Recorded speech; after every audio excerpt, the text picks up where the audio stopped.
एक बार एक पहाड़ की चोटी पर एक विशाल वृक्ष पर सिंधुका नाम का एक विशेष पक्षी रहता था।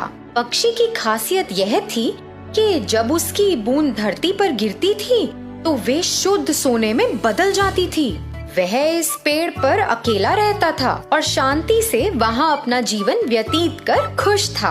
एक दिन एक शिकारी पक्षियों की तलाश में पहाड़ की चोटी पर घूम रहा था। कई घंटों के बाद जब वह किसी पक्षी को पकड़ने में सक्षम नहीं था तो उसने विशाल पेड़ के नीचे कुछ देर आराम करने का फैसला किया, जिस पर सिंधुका रहता था। बस जब शिकारी सोने लगा ही था तो पक्षी ने अचानक पेड़ के ऊपर से अपनी बूंद को गिरा दिया, जो धरती पर गिरते ही सोने में बदल गई। शिकारी के चेहरे के ठीक बगल में सोने का टुकड़ा गिरा और जब उसने देखा तो उसने चिड़िया की ओर देखा।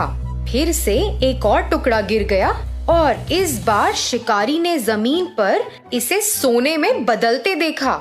इस सब ने शिकारी को बहुत हैरान कर दिया था।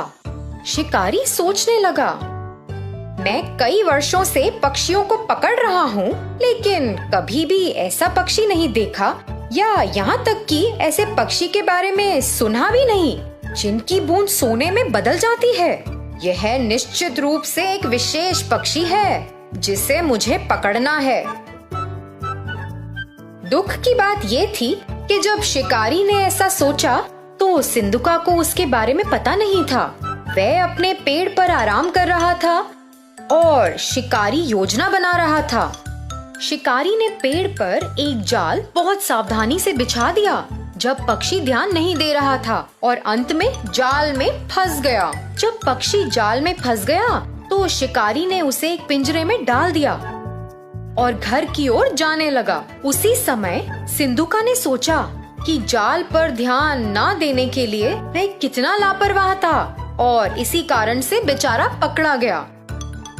अपने घर जाते वक्त शिकारी ने सोचा, अगर मैं इस पक्षी को रखूंगा तो मैं अमीर बन जाऊंगा और सभी को संदेह होगा कि कुछ तो गड़बड़ है। किसी दिन किसी को पक्षी की सच्चाई पता चलेगी और फिर वे राजा को पक्षी के बारे में बताएंगे।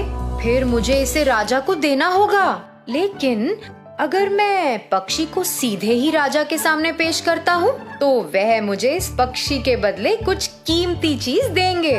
यह मेरे लिए बेहतर काम करेगा। मैं अपना शेष जीवन राजा की दी गई वस्तु के सहारे जी सकता हूँ।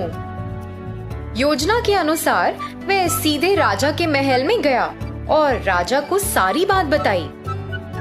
उसने राजा को पक्षी दिखाया और राजा एक ऐसे विशेष पक्षी को देखकर बहुत खुश हुआ जिसकी बूंद सोने में बदल जाती है। उसने अपने नौकर को बुलाया, इस पक्षी की उचित देखभाल करो, उसे एक शानदार पिंजरे में रखो और उसे भरपूर भोजन और पानी दो। सुनिश्चित करें कि वह दूर नहीं हो। वह महल का शाही पक्षी होगा और अपनी बूंदों से मुझे कई दौलत देगा। अचानक राजा के मंत्रियों में से एक राजा के पास पहुंचा।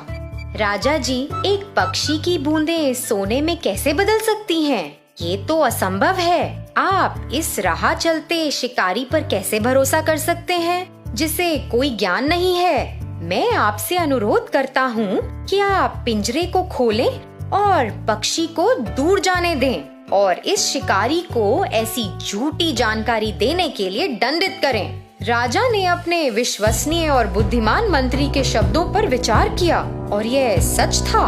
हाँ, कोई पक्षी सोने की बूंदें कैसे दे सकता है?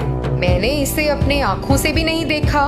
यह शिकारी शायद बदले में पैसा चाहता है। राजा ने पहरेदारों को शिकारी को गिरफ्तार करने और पक्षी को छोड़ने का आदेश दिया। जैसे ही पक्षी मुक्त हुआ वह उड़कर पास के एक दरवाजे के शीर्ष पर पहुंच गया और वहां बैठ गया। अचानक उसने अपनी बूंदों को गिराया जो सोने में बदल गईं। राजा और उनके मंत्रियों सहित सभी ने यह देखा और चौंक गए।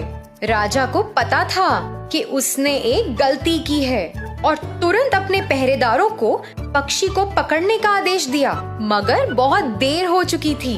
सिंधुका आकाश में उड़ गया और उसने खुद को फिर से लापरवाह नहीं होने का वादा किया। उसने दूसरे पहाड़ पर एक नए स्थान के लिए उड़ान भरी, जहाँ कोई भी उसे फिर से पकड़ ना पाए। तो बच्चों, इस कहानी से हमें क्या शिक्षा मिलती है कि चाहे कुछ कितना भी असंभव लगे, हमें उसकी पूरी तरह जांच करनी चाहिए। धन्यवाद।